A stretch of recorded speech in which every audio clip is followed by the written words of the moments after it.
주보 일면 글을 먼저 봅니다. 예배 순서를 우리가 다시 생각해 본 이유는 우리의 흐트러진 마음과 또 자세를 바로잡고 예배에 집중해야 바른 예배가 되기 때문입니다. 언젠가부터 이렇게 앞에서 보면 우리의 예배가 많이 흐트러진 것을 계속 느끼고 있습니다. 우리는 바른 교회를 추구하는 교회입니다. 우리의 예배도 발라야 합니다. 하나님이 받으시는 예배를 드려야 합니다. 글을 같이 봅니다. 앞에 세 줄 함께 읽습니다. 우리는 성삼위 하나님께서 받으실 만한 예배를 드려야 합니다. 이를 위해서 우리는 뚜렷한 의식을 가지고 드려야 하고 우리의 예배 순서도 합당한 질서가 있어야 합니다. 받으실 만한 예배, 뚜렷한 질서, 합당한 질서가 뚜렷한 의식, 합당한 질서가 있어야 된다. 주보 순서를 보시면 먼저 전주가 있었죠. 그 다음 성신앙독이 있었습니다. 지난주에 이에 대해서 말씀드렸고 이제 오늘은 기원을 봅니다. 세 번째로 기원입니다. 기원의 목적은 예배 인도자가 회중을 대표하여 성삼위 하나님의 이름을 높이고 구속과 섭리에 대한 감사와 찬양을 올려드리며 성삼위 하나님께서 예배의 자리에 임재하셔서 교회 공동체가 드리는 예배를 받아주실 것을 갈망하는 기원입니다. 그러므로 예배자는 하나님의 보좌 앞에 서서 뚜렷한 의식을 가지고 인도자의 기원의 마음으로 동참해야 합니다. 하나님께 대한 인도자의 갈망을 아무런 의식 없이 듣고 있을 것이 아니라 그 갈망을 자신의 갈망으로 여기는 뚜렷한 의식을 가지고 임해야 하는 것입니다. 네 번째로 신앙 고백입니다. 신앙 고백은 우리의 예배의 대상이신 성삼위 하나님, 성부와 성자와 성령의 삼위로 존재하시는 한 분이신 하나님께 우리의 신앙을 고백하는 것입니다. 그러므로 예배자는 성삼위 하나님에 대한 뚜렷한 신관과 의식을 가지고 하나님의 보좌 앞에 서서 진지하게 신앙을 고백해야 합니다. 우리가 신앙 고백문으로 사용하는 사도신경은 성부와 성자와 성령 하나님에 대해 고백을 하고 나서 교회, 성도의 교통, 죄사함, 부활에 대하여 고백을 합니다. 우리의 신앙 고백이 종교적인 형식이 되지 않도록 해야 합니다. 우리가 신앙 고백을 할 때마다 하나님의 이름을 높여드리는 그런 고백이 되어야 하겠죠.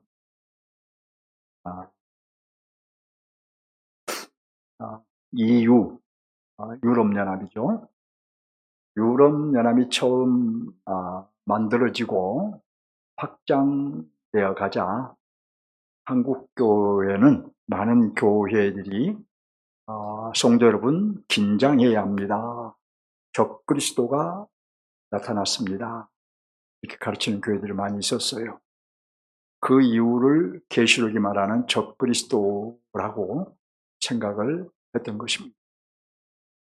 이처럼 한국교회는 성경을 이제 문자적으로 해석하는 경향이 지금도 있습니다. 다니엘이나 요한계시록은 묵시문학이기에 묵시문학의 특징은 상징이 많이 나와요. 성경을 상징적으로 해석해야 하는데 문자적으로 해석하곤 합니다. 근데 여러분, 적그리스도는 항상 나타났고 역사의 마지막 날에 강력한 적그리스도가 나타날 거예요.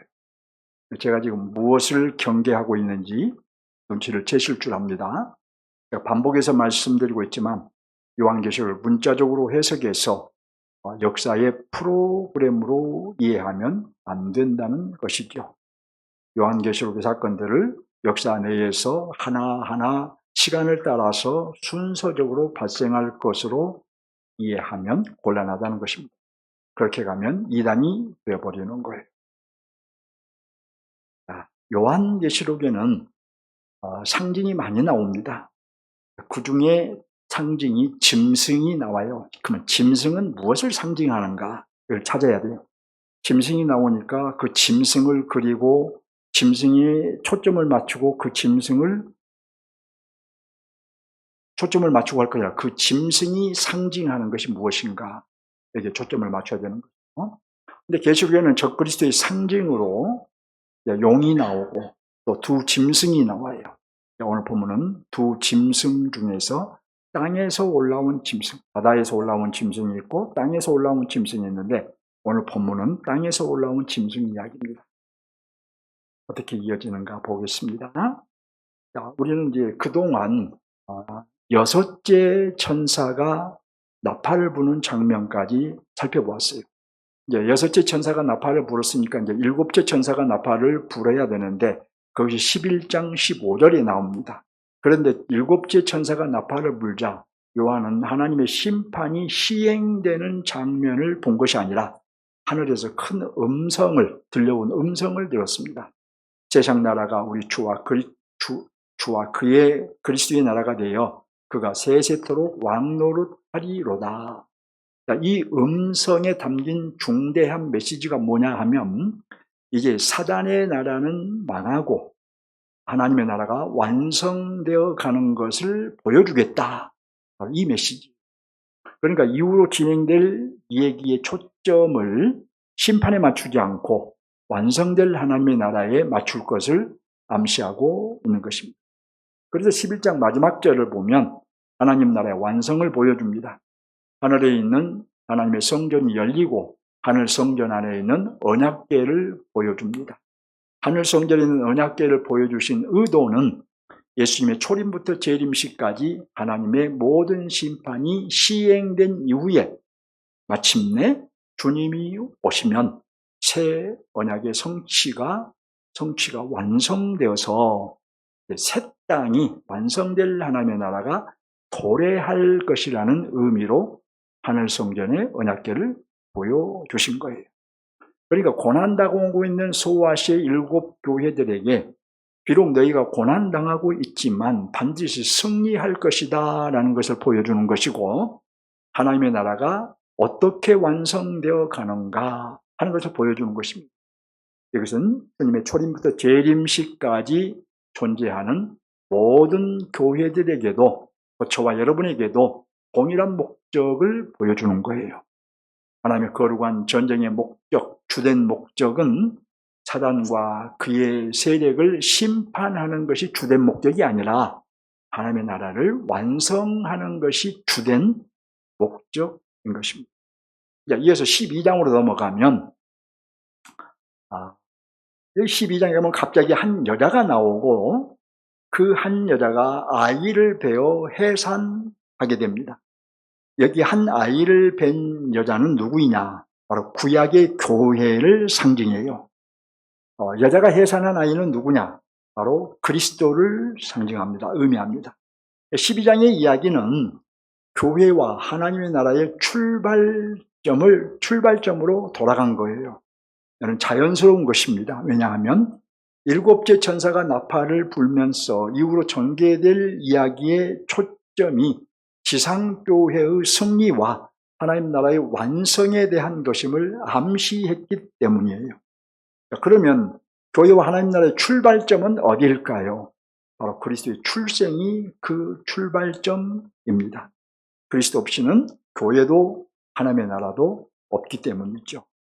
12장은 여러분 시간 순서대로 기록된 것이 아닙니다. 제가 계시록을 처음 강론할 때 여러분들이 계시록을 좀 읽어보시라 했는데 여러분들이 계시록을 계속해서 좀 앞뒤 오늘 강론의 전후를 좀 계속해서 읽으시면 이해가 빠를 겁니다.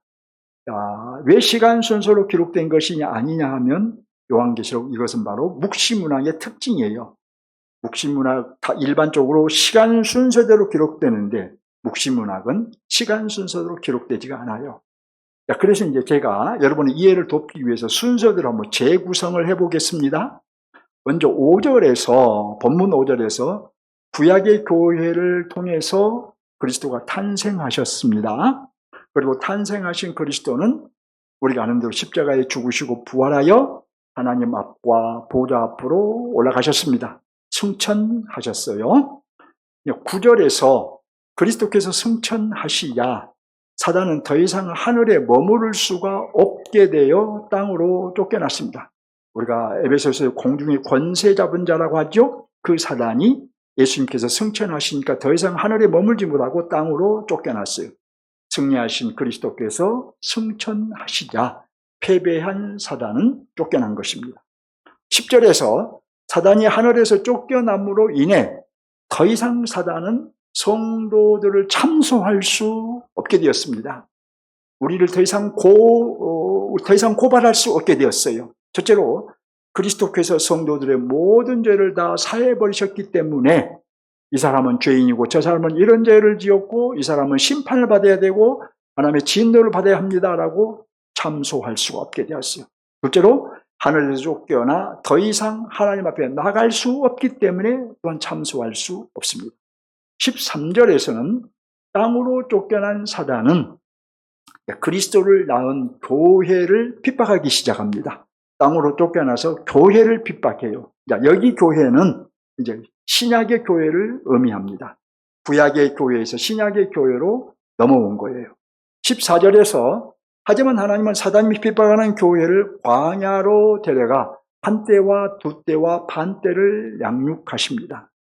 한때와 두때와 반때, 한때는 1년, 두때는 2년, 반때는 반년입니다. 그래서 이 한때와 두때와 반때를 광야로 데리고 가셔서 양육하십니다. 이것은 바로 교회가 복음을 전하는 동안 1260일 동안 또는 교회가 핍박을 받는 42달 동안 곧 그리스도의 초림부터 재림까지요. 이것은 숫자적으로 42달이니까 42달만이 아니라 이것은 바로 예수님의 초림부터 재림까지 교회를 보호하신다라는 의미예요. 다시 말씀드리지만 여기 교회는 신약의 교회를 의미합니다. 그리스도를 출생한 구약의 교회에서 이제 신약의 교회로 넘어온 거예요. 12장 마지막 절을 보면 용이 여자에게 분노하여 돌아가서 그 여자의 남은 자손 곧 하나님의 계명을 지키며 예수의 증거를 가진 자들과 더불어 싸우려고 바다 모래에 섰더라. 바다 모래에 섰어요. 바닷가에 모래에 섰다는 거예요. 이 말씀은 13장으로 연결되는 말씀입니다. 12장 17절이 13장으로 이어지는데 어떻게 이어지는가 봅시다. 그리스도께서 십자가에 죽으시고 부활하여 승천하심으로 사단은 완전히 패배했습니다. 패배한 사단은 땅으로 쫓겨나서 교회를 멸하려고 했으나 하나님께서 교회를 자기 품에 보호하셨어요. 한편 이렇게 하늘에서 쫓겨난 교회를 멸하려고 했던 사단은 계시록 20장으로 넘어가면 무저경에 갇혔다는 것을 알 수가 있어요. 무저경에 갇힌 사단은 전략을 바꾸었습니다. 무저경에 갇혀버렸으니까 전략을 바꾼 거예요. 첫째는 자신의 대리자를 세웠습니다. 사단 자신이 무저경에 갇혀서 자유롭게 활동할 수 없기 때문에 대리자를 세운 거예요. 둘째는 교회의 남은 자손을 핍박했습니다. 자신의 대리자를 통해서 성도들 중 하나님의 말씀을 지키고 예수의 증거를 가진 성도들을 핍박한 거예요. 이 말씀이 13장으로 이어집니다. 그래서 13장 1절로 10절 말씀을 보면 1절에서 13장 1절에서 바다에서 한 짐승이 나옵니다. 13장 1절을 보시면 바다에서 한 짐승이 나와요. 그 짐승은 무저경에 갇힌 사단으로부터 4절을 보면 권세를 받아요. 그 짐승이 누구냐? 그 짐승은 타락한 정치 권력을 의미합니다. 자, 1세기 당시로 돌아가 보면 1세기 당시에서는 타락한 정치 권력, 짐승, 바다에서 올라온 짐승이 누구일까 생각해 보면 로마의 황제로 이해할 수 있습니다. 자, 우리에게는 그리스도의 초림부터 재림까지 교회와 성도들을 핍박하는 타락한 정치 권력이 바로 그 짐승이라고 말할 수 있어요. 그러나 또 우리가 실제로 예를 들어 보면 지금 북한의 성도들에게는, 북한의 지하 성도들에게는 김정은이가 그 짐승이겠죠. 중국 지하교회의 성도들에게는 중국의 공산당과 그 권력자가 그 짐승이겠죠. 또 그 짐승은 성도들을 핍박하고 심지어 죽이기까지 합니다. 7절 보면. 짐승이, 사단의 대리자인 짐승이 성도들을 핍박하고 심지어 죽이기까지 해요. 그런데 이제 13장 3절을 보면, 10절을 보면, 잡힐 자는 사로잡혀갈 것이요, 칼에 죽을 자는 마땅히 칼에 죽을 것이니, 그 다음 보면 성도들의 인내와 믿음이 여기 있느니라고 말을 해요. 그 짐승, 곧 로마 황제의 극심한 핍박에도 믿음을 지킨 성도들이 있었음을 의미합니다. 오늘날도 저 북한에도 또 중국에도 믿음을 지킨 성도들이 있는 것처럼요. 지금 북한의 성도들이나 중국의 성도들은 지금 자신들의 인내와 믿음을 드러내 보이고 있는 것이죠. 그런 상황에서도 주님을 믿는다는 것, 그들의 인내와 그들의 믿음을 보이는 거예요. 그런데 여러분, 우리에게도 언제 이 짐승, 곧 핍박자가 나타날지는 알 수 없습니다. 주님을 섬길 수 있을 때 잘 섬기는 것이 지혜로운 사람입니다. 그리고 짐승이 나타난다고 해도 우리의 인내와 믿음을 드러낼 수 있는, 굴복하지 않고 드러낼 수 있는 준비를 하는 사람이 지혜로운 사람입니다. 지금까지 11장 15절부터 13장 10절까지 문맥과 그 의미를 아주 간단히 살펴보았어요. 이제 오늘 본문으로 들어갑니다. 본문 11절. 사단은 무적에 갇혔다고 말씀드렸죠? 해서 사단은 자신의 대리자를 통해서 하나님의 말씀대로 살고 예수의 증거를 가진 성도들을 핍박하기 시작했습니다. 이로보아 전체적으로는 교회가 안전합니다. 하나님께서 사단을 무적에 가두어 버렸으니, 그리고 임봉해 버렸으니 전체적으로는 교회가 안전해요. 그러나 개인적으로는 우리가 핍박을 받을 수 있는 거예요. 오늘 보면 11절 봅니다.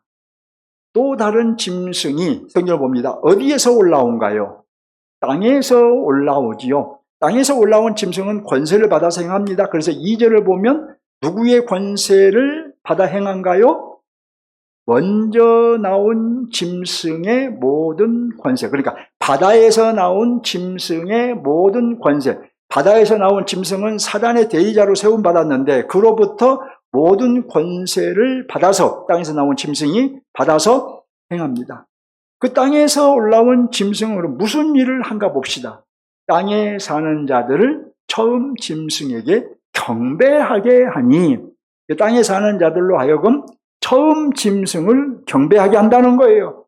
땅에서 올라온 짐승이 바다에서 나온 짐승, 곧 로마 황제로부터 모든 권세를 받아 그를 섬기게 한다는 거예요. 그렇다면 여러분, 이 땅에서 나온 짐승은 누구를 상징할까요? 다시 1세기 상황으로 가면 바다에서 나온 짐승이 로마의 황제라고 말씀드렸죠? 1세기 상황으로 가면, 그러면 땅에서 올라온 짐승은 누구냐? 바로 로마의 총독 또는 분봉왕, 그리고 지역의 토속 세력들을 상징한다고 봐야 돼요. 그들은 열심히 황제를 숭배하도록 조장하고 강요했어. 바다에서 나온 짐승, 첫 번째 나온 짐승을, 곧 황제를 숭배하도록 바로 그런 분봉왕, 총독, 또 지역의 토속들이 열심히 조장하고 강조하고 강요했던 거예요. 그 땅에서 올라온 짐승은 그럼 또 누구를 상징하느냐? 또 상징을 하는데 13절을 보면 큰 이적을 행하되라고 하지요. 또 14절을 보면 땅에 거하는 자들을 미혹하며 라고 하고, 칼에 상하였다가 살아난 짐승을 위하여 우상을 만들라 하더라. 또 땅에서 나온 짐승은 누구를 상징하냐면 거짓 선지자를 상징한 것입니다. 14절, 15절을 보면 이 거짓 선지자들은 그래서 큰 이적을 행하면서 땅에 사는 자들 누구냐? 불신자들을 의미해요. 이 불신자들을 미혹하여 하나님 대신 황제를 위하여 우상을 섬기게 한 것입니다. 즉 정치 권력인 황제를 섬기고 그의 통치에 순응하게 한 것입니다. 15절을 보면 그 땅에서 올라온 짐승은 사단의 권세를 받아서 무슨 기적을 행한가 보세요. 그 짐승의 우상으로 말하게 하고 라고 하죠. 여러분, 그 짐승의 우상이 말을 합니다. 이런 일들이 간혹 있다고 해외 토픽에 나와요. 이것은 여러분, 그러니까 와, 이거 뭐 그냥 악령이 대단한 능력을 가지고 있거나 그게 아니에요. 이건 하나님께서 허용하신 것이고, 이따 보겠지만 성도들을 미혹하기 위한 거예요. 옛날에 기억납니다마는 성모 마리아가 눈물을 줄줄 흘렸다고 그래요. 어느 성당의 성모 마리아가 눈물을 흘렸대요. 야, 그러니 천주교가 참이네? 그게 아니고, 여러분, 바로 사단이 그렇게 하면서 성도들을 미혹한다고 말하고 있어요. 말을 하는데 눈물 못 흘리게 하겠습니까? 다 그런 일들이 종종 가끔씩 있다고 해외 토픽에 나오는 것은 이상할 일이 아닌 것입니다. 우상으로 하여금 말을 하게 했어요. 또 우상, 곧 황제를 숭배하지 아니한 자들을 죽였어요. 이렇게 거짓 선자는 불신자들을 미혹하여 사단의 백성으로 확실히 묶어두는 거예요. 그렇게 기적을 행하고 함으로써 세상 사람들, 불신자들, 사단의 백성들을 여기에 진리가 있구나, 여기에 기적이 있구나, 여기에 놀라운 역사가 있구나, 사단의 백성으로 딱 묶어두는 것이죠. 물론 신자들 중에도 미혹당한 자들이 당시에도 있었을 것이고 오늘날도 있습니다. 그런데 여러분, 우리가 여기서 눈여겨봐야 될 것이 있어요. 그 짐승이 괴롭히고 죽인 자가 누구냐 하는 거예요. 바로 땅에 사는 자들입니다. 그러니까 사단이 괴롭히고 죽이는 자는 불신자들, 곧 자기 백성이에요. 사단은 자기 백성을 죽여요. 이것이 사단의 속성이에요. 사단에게 속한 사람은 결국 사단에 의해 망하는 거예요. 그러므로 사단은 좋은 것을 주겠다면 속죄입니다. 여러분, 아름다운 것을 주겠다고 속삭입니다. 행복을 주겠다고 속삭입니다. 대표적으로 1세기에는 로마 황제를 섬기면 필요한 것을 다 주겠다고 거짓으로 말했어요. 여러분, 팍스 로마나라는 말을 들어봤죠? 네. 로마 황제 밑으로 들어오면 로마 황제가 너희를 보호하고 다 너희의 필요를 채워준다라는 거예요. 안타까운 것은 여러분, 신자들도 이런 사단의 속임수에 넘어간다는 거예요. 그래서 권세와 명예를 통해서 사단이 유혹을 해요. 또 권력과 돈을 통해서 유혹을 해요. 또 행복을 주겠다 하면서 유혹을 해요. 이거 다 사단의 속임수인 줄 깨닫기 바랍니다. 하지만 사단의 속임수는 정말 그럴듯하지만 알고 보면 거짓인 거예요. 이것을 여러분, 인생의 마지막 시점에 깨닫지 마시고 한이라도 빨리 깨닫기를 주님의 이름으로 축원합니다. 16절 하반절 봅니다.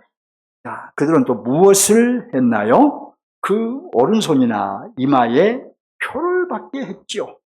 여러분, 흥미롭죠? 여러분들 어느 정도 들어본 얘기죠? 이마에 표를 받는다. 17절을 보면 이 표를 가진 자 외에는 매매를 못하게 했다. 경제활동을 못하게 했다는 거예요. 17절 중반절을 보면 그 표가 무엇이라고 한가요? 그 표가 뭐냐? 짐승의 이름이나 짐승의 이름, 또 그 이름의 수. 그러니까 짐승이 누구라고 그랬어요? 첫 번째 나온 짐승이 로마 황제라고 그랬죠? 그 이름이라는 거예요, 그 표가. 그리고 그 이름의 수라는 거예요.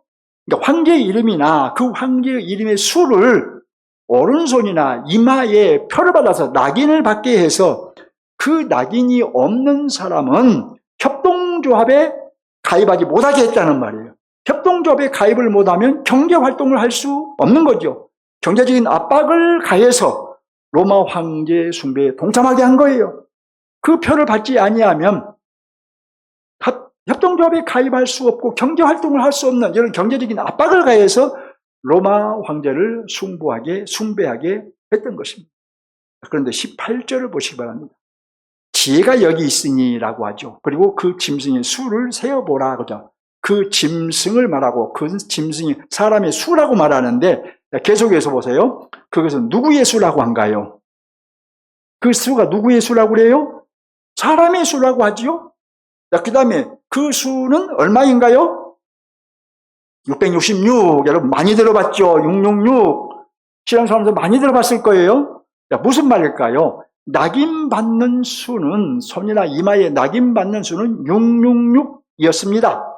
그 666은 바로 짐승의 수로, 짐승의 수예요? 어떤 사람을 가리켜요? 근데 지혜 있는 사람은 그 수를 세워보라는 거예요. 자, 결국 666은 사단의 대리자인 짐승, 이 짐승이 누구라고 그랬어요? 로마의 황제라고 그랬죠? 그러니까 짐승, 그 로마의 황제의 수인 줄 알고 비록 경제 활동에 제약을 받아도 그 표를 받지 말라는 거예요. 경제 활동에 제약을 받아서 먹고 입고 사는 것이 조금 곤란해도 경제 활동에 가입하지 말고 황제 숭배에 동참하지 말라는 거예요. 그럼 이 수가 뭐냐? 궁금해하죠? 이 수에 대해서 학자들의 견해를 보면 이 수는 로마의 네로 황제를 가리킨다 또는 도미티안 황제를 가리킨다 이렇게 보는 것이 대세예요. 학자들 대세. 왜냐하면 히브리어나 이 헬라어 모음에는 각각 숫자 값이 있어요. 그 숫자 값을 이용해서 어떤 이름을 어떤 수로 바꿀 수도 있고 어떤 수를 어떤 이름으로 바꿀 수도 있습니다. 각 모음에는 히브리어나 헬라어 모음에는 숫자 값이 있기 때문에 그것을 계산하면 바로 그 수를 가지고 그 이름, 어떤 이름을 알 수 있고 그 이름을 또 그 수로 바꾸어서 바로 그 수가 얼마인지를 알 수가 있어요. 자, 이것을 우리가 그냥 지나가세요. 이걸 게마트리아라고 해요. 게마트리아라고 하는데 이 게마트리아 방법에 의하면 네로나 도미티안의 이름을 수로 바꾸면 666이 나온답니다.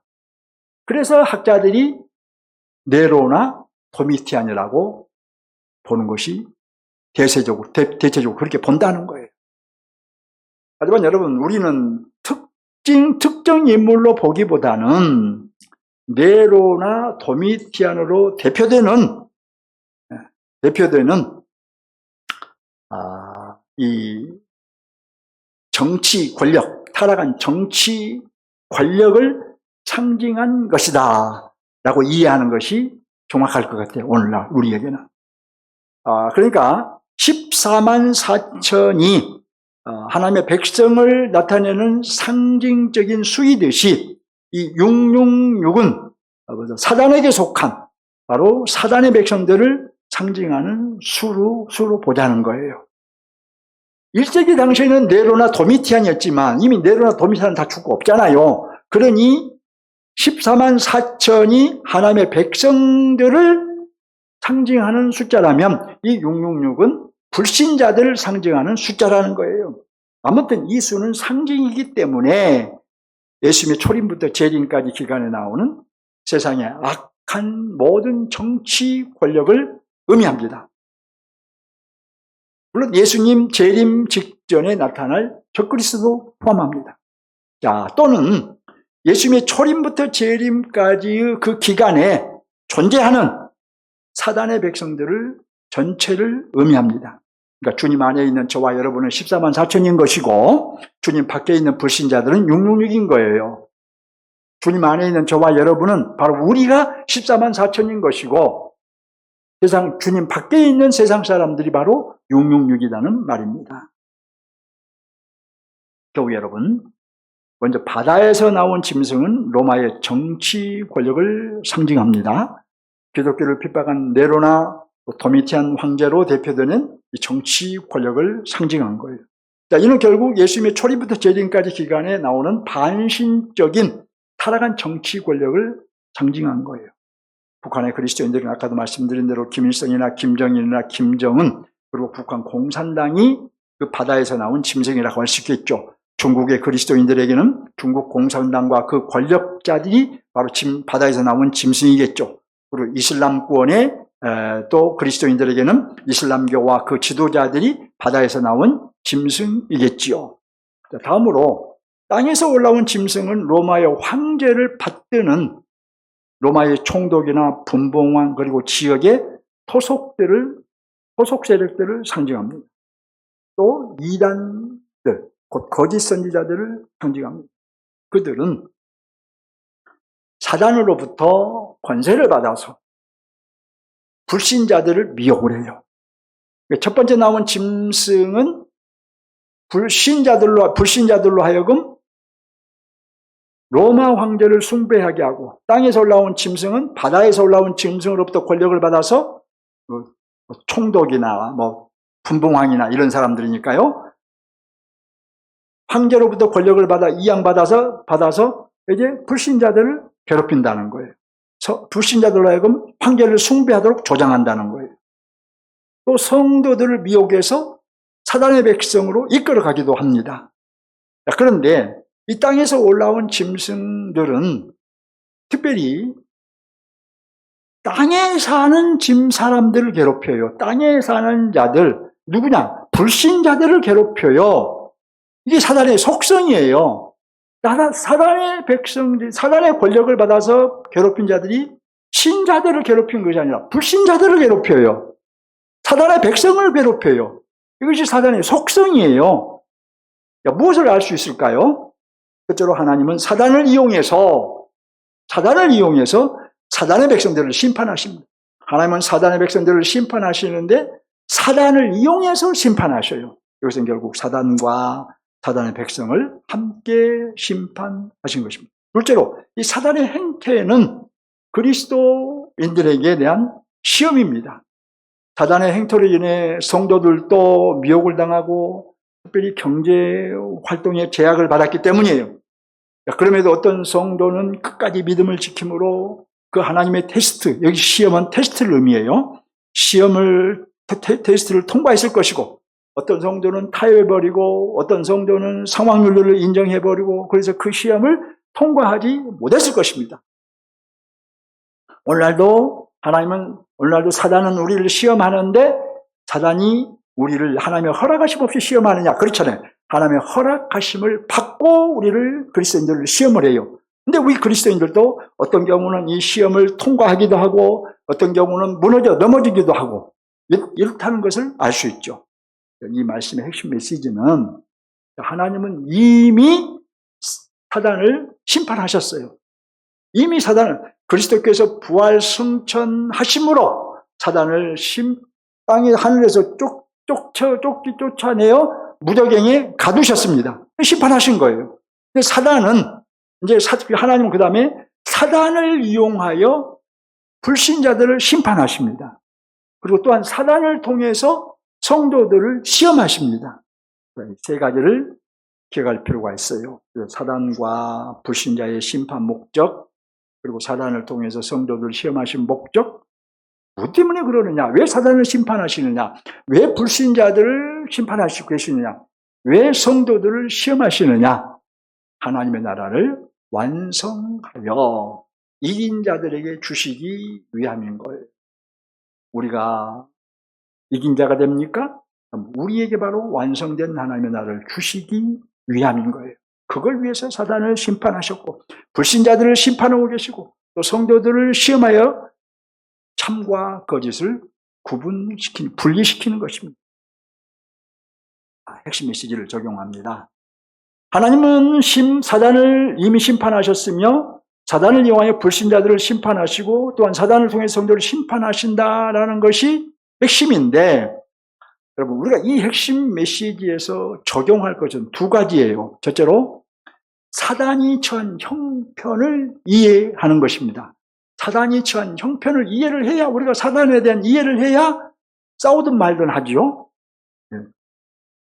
둘째로 우리가 사단의 활동을 이해해야 돼요.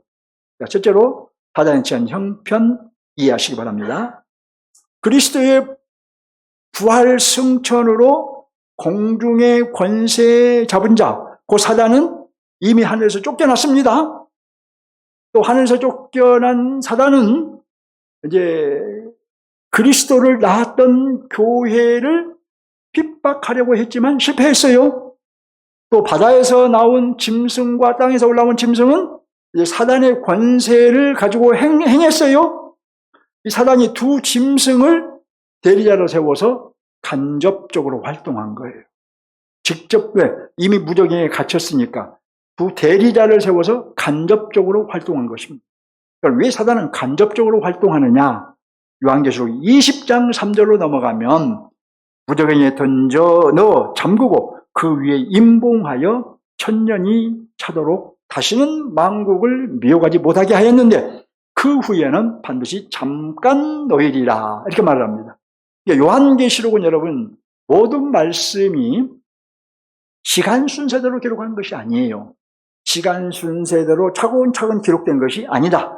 그래서 13장 오늘 본문에서는 사단이 무저갱에 갇혔다는 말씀이 없으나 20장을 보면 무저갱에 갇혔다고 분명히 말하고 있습니다. 그러니까 하나님은 하늘에서 쫓겨난 사단을 악령들의 감옥인 무저갱에 가두시고 나올 수 없도록 임봉하셨어요. 1000년 동안, 1000년이 언제냐? 주님이 오실 때까지 1000년이라고 그래요. 1000년은 숫자적으로 1000년이 아니에요. 주님이 오실 때까지 그 기간, 이 1000년 동안 만국을 미워하지 못하도록 무저갱에 가두어 두신 거예요. 주님이 다시 오시면 바로 오시기 직전에 잠깐 노일이라 한 대로 잠깐 노예서 이제 마지막 발악을 하겠지요. 이렇게 사단은 무저갱에 갇혔기 때문에 직접 활동을 하지 못하고 바다에서 나온 짐승 또 곧 타락한 정치 권력이라고 그랬죠. 이 정치 권력을 통해서 간접적으로 활동을 하고 또 땅에서 올라온 짐승 이들은 이 정치 권력을 뒷받침하는 수종드는 자들이죠. 뭐 분봉왕 또 뭐 토족 세력 뭐 총독 이런 것들 이런 이들을 말하죠. 또 그리고 거짓 선지자 이런 이들을 통해서 간접적으로 활동을 한 것입니다. 그러니까 왜 간접적으로 활동을 하냐? 사단이 무저갱에 갇혔기 때문에 그래요. 이렇게 사단의 직접적인 활동이 차단되었기에 전체적으로 보면 교회는 안전합니다. 교회가 안전하다는 것은 교회가 없어진다는 것이 아니에요. 교회는 계속해서 명맥을 이어갑니다. 하지만 성도는 개인적으로는 안심하면 안 돼요. 9장 3절에서 우리가 보았던 대로 무저갱에서 나온 자신의 졸개인 황충들, 곧 악령들을 통해서 신자들을 미혹하기 때문에 안전하지 않아요. 안심하면 안 돼요. 그래서 사도 바울은 마귀의 계획을 능히 대적하기 위하여 하나님의 전신 갑주를 입으라고 했습니다. 베드로 사도는 근신하라 깨어라 너희 대적 마귀가 우는 사자같이 두루다니며 삼킬 자를 찾는다고 했습니다.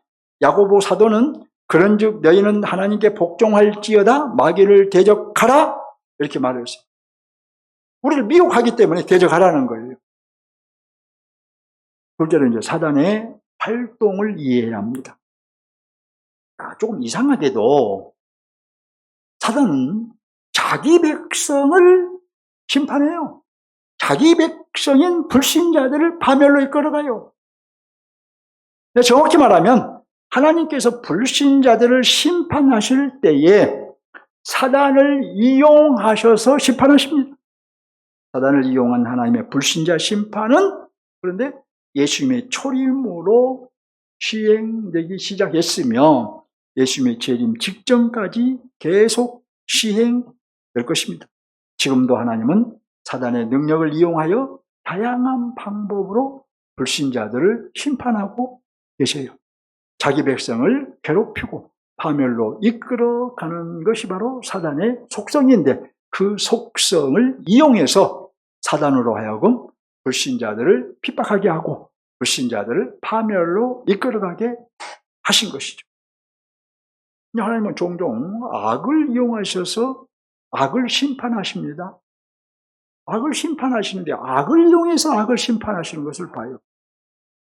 하지만 불신자들은 그것을 알지 못하죠. 눈치도 채지 못하죠. 그러면 구체적으로 사단은 어떻게 불신자들을 심판할까요? 어떻게 파멸할까요? 그래서 사단은 불신자들의 마음에 어둠을 집어넣습니다. 불신자들의 마음을 어둡게 만들어요. 악령들을 통해서 계속해서 어둠 가운데 거하게 합니다. 마음을 혼미케 하여 깨닫지 못하게 합니다. 누군가를 통해서 복음을 들을 기회가 있어도 거절하게 합니다. 마음이 어두우니까 거절해요. 설사 들어도 우둔하게 하여 깨닫지 못하게 합니다. 그래서 사도 바울은 이 세상 신이 누구겠어요? 바로 악령을 말하는 거죠. 사단을 말하는 거죠. 믿지 아니하는 자들의 마음을 혼미케 하여, 불신자들의 마음을 혼미케 하여 그리스도의 영광의 복음의 광채가 비치지 못하게 한다는 거예요. 복음을 깨닫지 못하게 한다는 거예요. 사단이 복음을 받아들이지 못하도록 이 땅에서 방황하며 고통 속에 살다 결국은 최후 심판을 통해서 지옥의 형벌을 받게 한다는 거예요. 누가? 사단이 불신자들, 자기 백성 불신자들을 불러가는 거예요. 여기는 사단이 하는 일이지만 불신자들에 대한 하나님의 무서운 심판인 것입니다. 자, 둘째로 사단은 불신자들을 사단적인 사상과 지식으로 사로잡습니다. 이 불신자들이 진리 안으로 쉽게 들어오지 못한 이유가 있어요. 그것은 사단에 의해 마음이 어두워져서 깨닫지 못함도 있지만 또 사단의 수하들인 악령들이 사단적인 지식, 또 사단적인 사상으로 불신자들을 무장시키기 때문이에요. 여러분, 수년 전에 인류 역사상 가장 머리가 좋다는 아인슈타인, 이 아인슈타인의 편지가 32억에 경매되었다고 합니다. 이 아인슈타인은 한 지인에게 보낸 편지에서 자신은 하나님은 없다고 믿는다고 했대요. 여러분, 그는 가장 머리가 좋은 과학자였지만 사단의 수하인 악령에 의해 마음이 어둠 가운데 있었던 것이고, 역시 악령의 역사로 사단적인 지식과 사상으로 무장이 되어 있었던 거예요. 오늘날에도 많은 이들이 사단적인 지식과 사상으로 무장되어 있는데 그들은 이미 하나님의 심판을 받고 있는 거예요. 그들이 사단적인 지식과 사상으로 무장되어 있으니, 가령 여러분, 진화론이 뭡니까? 사단적인 지식이죠. 그런 진화론, 사단적인 지식으로 무장되어 있으니 하나님이 창조하셨다는 이 창조를 받아들이지를 못하는 거예요. 그러면 다윈이 진화론을 말한 이후에 원숭이가 한 번도 사람으로 진화한 경우가 있습니까? 없잖아요. 없는데도 역시 진화론을 믿어요. 원숭이가 사람 됐다고 믿어요. 우리 조상이 원숭이라는 거예요. 생각해보면 아니라는 걸 금방 알 수 있음에도, 과학적이지 못하다는 걸 알 수 있음에도, 이성적이지 못하다는 걸 알 수 있음에도 그래도 진화론을 붙잡고 있어요. 성경이 말하는 창조를 받아들이질 않아요. 누구 때문에? 사단이 그렇게 진화론으로 무장을 시켜놓은 거예요.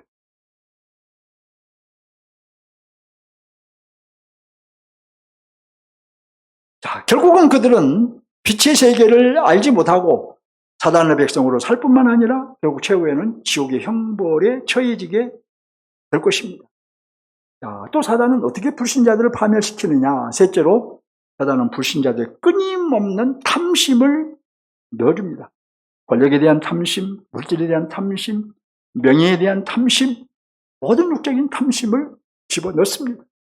탐심으로 살다 인생을 마치게 해요.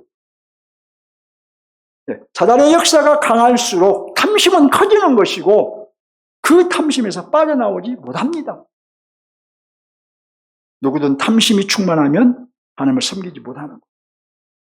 그래서 골로새서에서는 탐심은 우상숭배라고 말합니다. 골로새서 3장 5절을 보면 탐심이 바로 우상숭배라는 거예요. 결국 불신자들이 사단에 의해서 탐심에 사로잡혀 사는 것은 지금 하나님의 심판을 받고 있는 거예요. 그는 최후의 형벌에 처할 수밖에 없습니다. 여러분, 우리가 복음서를 보면 주님을 따르지 못하는 부자 청년 얘기가 나오지요. 주님은 그에게 천국에 들어갈 수 없다고 선언합니다.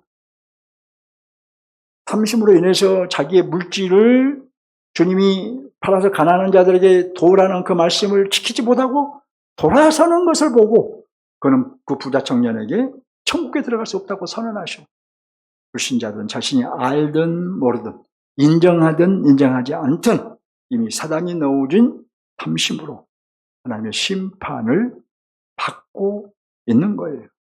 근데 여러분, 이런 사단의 역사는 신자들에게도 시도되고 있다는 것을 아셔야 합니다.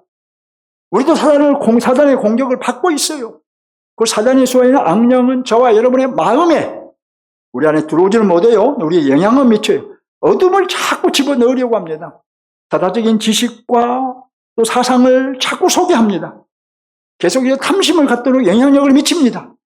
따라서 우리는 사도들이 일러준 대로 하나님의 전신갑주 곧 그리스도의 말씀으로 무장해야 돼요. 정신을 차리고 깨어 있어야 돼요. 하나님께 순종함으로 마귀가 접근하지 못하게 해야 돼요.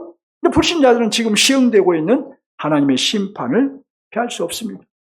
하지만 어린 양 그리스도의 피로 구속받은 저와 여러분은 주님이 내 안에 계시고 내가 주님 안에 거하면 안전한 것입니다. 주님의 말씀과 권세로 마귀를 대적할 수 있기 때문이에요. 하나님 관점은 다음 주에 말씀드리겠습니다. 교회 여러분, 하나님의 심판은 교회의 승리가 목적이에요. 하나님 나라 완성이 목적이에요.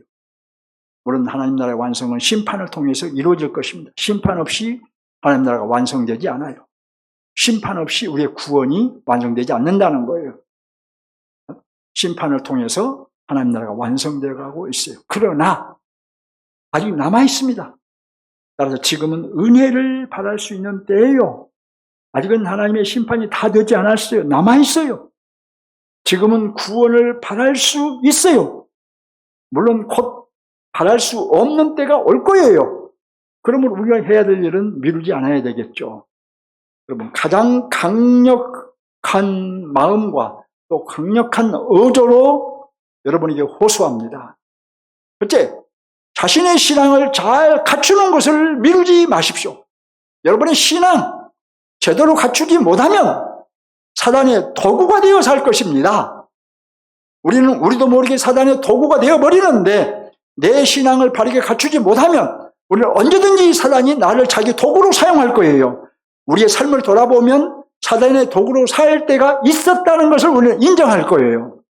둘째로, 구원의 기회가 남아있을 때에 불신자들을 주님께로 인도하는 일을 미루지 마십시오. 이것은 우리를 구속하신 어린 양 그리스도께서 원하시는 바입니다. 주님은 우리에게 반복해서 전도자의 삶을 살라고 촉구하십니다. 지난주에도 화목의 직분을 감당하라. 그 전주에도 하나님 나라 완성될 하나님에 들어가는 건 전도자의 삶을 살다 들어가는 것이다. 의도가 아니죠. 말씀이 계속해서 우리에게 촉구하고 계세요. 제가 오늘 아침에 오니까 조그만 책자가 하나 와 있어요. 부산에서 온 책자인데 가끔 그런 책자가 오는데 별로 좋은 책자가 아니어서 그냥 버려버리는데 오늘 좀 뜯어보고 싶어서 뜯어보니까 어떤 분이 조그만 책자 하나 보냈는데 글을 읽어보니까 아침에서 글을 읽어보니까 글이 틀린 말이 없어요. 근데 이분은 70대, 본인이 70대라고 하는데 자기가 연구하고 모든 책자들을 참고해서 이 조그만 책자를 하나 썼는데 그걸 가지고 이렇게 첫째는 천국이 뭐냐, 그 다음에 창조가 뭐냐, 두 권을 보냈더라고요. 이렇게 가방에 들고 다니면서 전도를 했는데 기도하는 가운데 교회들과 함께 하고 싶다 해가지고 우리한테 그걸 보내가지고 교회가 함께 동참하십시오 하면서 상당히 순수한 것 같아요. 편지도 함께 왔는데 제가 좀 더 살펴보고 이거 괜찮은 방법이다. 그래서 불신자들이 있는 우리 성도들은 화장실에다 딱 비치해 두면 남편들이 거기 가서 읽어보겠죠. 여러분 앞에서는 안 읽어봐요. 그분들이 이제 화장실 놔두면 본인들이 가만 읽어봐. 그런 일들이 있을 거예요. 그리고 우리가 전도하고 한 사람들에게 그 책자를 좀 주면 한번 읽어보러 가면은 무겁잖아요. 얇아요. 조그만 책자예요. 읽어보고 아마 그분들이 주님께로 돌아오는 일도 일어날 수 있을 거예요. 한번 책을 좀 더 제가 읽어보고, 근데 그 책에서 읽어보니까 상당히 과학적인 얘기도 많이 하고 우리 일반인들이 잘 알 수 없는 얘기도 많이 하고 하늘에 대한 얘기도 많이 하고 우리가 말하는 저 하늘, 그 위에 하늘, 그 위에 하늘, 사도 바울이 3층 하늘에 대한 것도 설명을 하고 상당히 흥미로운 것들을 설명을 많이 해놨는데 성경적으로 틀린 얘기가 별로 없는 것 같아요. 없어요. 제가 지금까지 읽어본 바에 하면. 그런 부분들을 우리가 어떻게 하든, 지난번에 말씀드린 어떻게 하든 내년에는 좀 더 복음을 전하는 그런 사역을 우리 교회가 좀 더 해야 되겠다. 하여튼 해야 됩니다. 둘째로, 셋째로 바른 믿음과 바른 신앙과 바른 생활을 추구하십시오. 어리선자들이 넘어가서 기복신앙에 빠지지 마시기 바랍니다. 고난을 당해야 한다면 그리스도인으로서 기꺼이 고난도 당하겠다는 심정으로 믿음의 행보를 해가시기 바랍니다. 내가 주님을 믿다가 내가 복음을 전하다가 고난을 당해야 한다면 기꺼이 그 고난도 당하겠다는 심정으로 믿음의 행보를 해가시라는 거예요. 하지만 여러분 잊지 마십시오. 우리의 고난은 영원한 영광에 잇대어 있다는 것입니다. 이 땅에서 이기는 삶을 사는 자만이 마라나타 주 예수여 어서 오시옵소서 라고 당당하게 말할 수 있지 않겠습니까? 저와 여러분 다 그런 성도가 되기를 주님의 이름으로 축원합니다. 어린 양을 향해 한 걸음 더 나갑시다.